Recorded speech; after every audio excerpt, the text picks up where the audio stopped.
कुत्ते को रोटी खिलाने के 8 फायदे एक बहुत ही प्रेरणादायक विषय है जो हमारी संस्कृति और परंपराओं में गहराई से जुड़ा हुआ है। यह कहानी हमें न केवल पशु प्रेम और दया का महत्व सिखाती है, बल्कि यह भी बताती है कि कैसे छोटे छोटे कार्य हमारे जीवन को सकारात्मकता और शुभता से भर सकते हैं। हिंदू धर्म और भारतीय परंपराओं में कुत्ते को रोटी खिलाना एक पुण्य कर्म माना गया है। इसे धर्म और कर्म के संतुलन के रूप में देखा जाता है। इस अभ्यास के पीछे गहरी आध्यात्मिक और व्यावहारिक मान्यताएं छिपी हैं। नमस्कार दोस्तों, बुद्ध थिंक्स स्पाई चैनल में आप सभी का स्वागत है और आपको कहानी अच्छी लगे तो लाइक, शेयर एंड सब्सक्राइब जरूर कीजिए। तो चलिए दोस्तों, आज की कहानी शुरू करते हैं। एक समय की बात है, एक छोटे से गांव में रामलाल नाम का एक किसान रहता था। वह ईमानदार, परिश्रमी और धार्मिक स्वभाव का व्यक्ति था। हर सुबह वह अपनी दिनचर्या की शुरुआत एक खास काम से करता था। अपनी रसोई की पहली रोटी वह गांव के आवारा कुत्ते को खिलाता था। रामलाल को विश्वास था कि यह कार्य उसके जीवन में खुशियां और समृद्धि लाता है। गांव के अन्य लोग भी उसकी इस आदत को सराहते थे। रामलाल ने यह परंपरा अपने दादाजी से सीखी थी। उसके दादाजी कहते थे, कुत्ता यमराज का वाहन है और इसे भोजन कराना शुभ माना जाता है।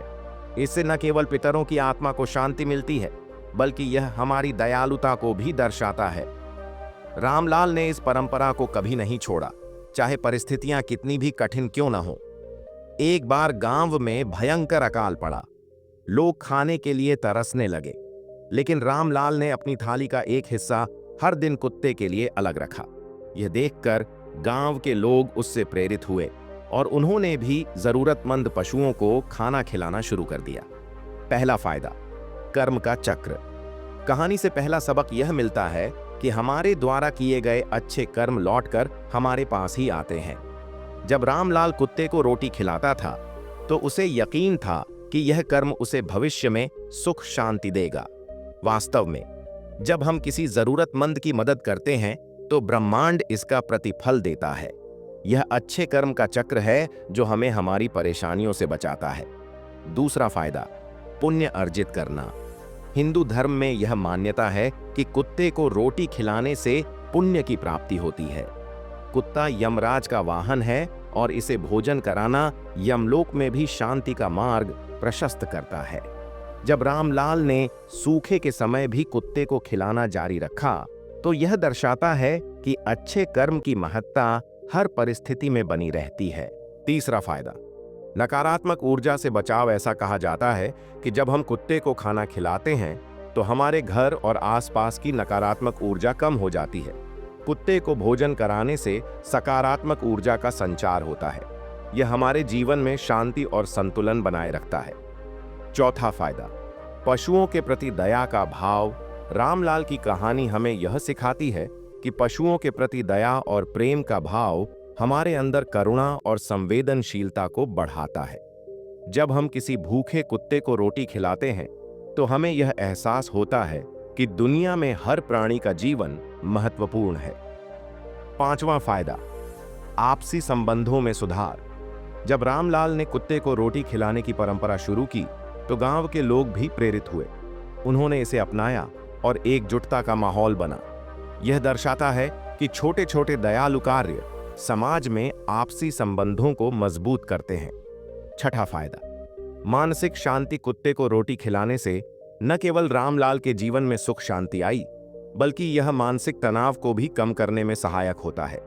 जब हम किसी की मदद करते हैं तो हमारे अंदर संतोष और आत्मविश्वास का भाव बढ़ता है। सातवां फायदा, पितृदोष का निवारण होता है। यह हमारे पूर्वजों की आत्मा को शांति देता है और उनके आशीर्वाद से हमारे जीवन में सुख समृद्धि आती है। आठवां फायदा, जीवन में स्थिरता और संतुलन। जब हम नियमित रूप से कुत्ते को रोटी खिलाते हैं तो यह हमारे जीवन में स्थिरता और संतुलन लाता है। रामलाल की कहानी इस बात का प्रमाण है कि कैसे एक सरल परंपरा ने उसके जीवन में सकारात्मक परिवर्तन लाया। रामलाल के गांव में कुछ समय बाद बारिश हुई और अकाल समाप्त हो गया। लोग खुशहाल जीवन जीने लगे। रामलाल के इस दयालु कार्य ने गांव के अन्य लोगों को भी प्रेरित किया। अब हर सुबह गांव के लोग अपनी पहली रोटी कुत्ते और अन्य पशुओं को खिलाते थे। रामलाल ने साबित किया कि छोटे छोटे कर्म बड़े बदलाव ला सकते हैं। कुत्ते को रोटी खिलाना केवल एक धार्मिक परंपरा नहीं है, बल्कि यह मानवीयता और दया का प्रतीक है। यह हमें सिखाता है कि हर प्राणी का जीवन महत्वपूर्ण है और हमारे द्वारा किए गए छोटे छोटे अच्छे कार्य हमारे जीवन को बेहतर बना सकते हैं। यह कहानी हमें प्रेरित करती है कि हम अपने दैनिक जीवन में पशुओं और जरूरतमंदों के प्रति दयालु बने रहें।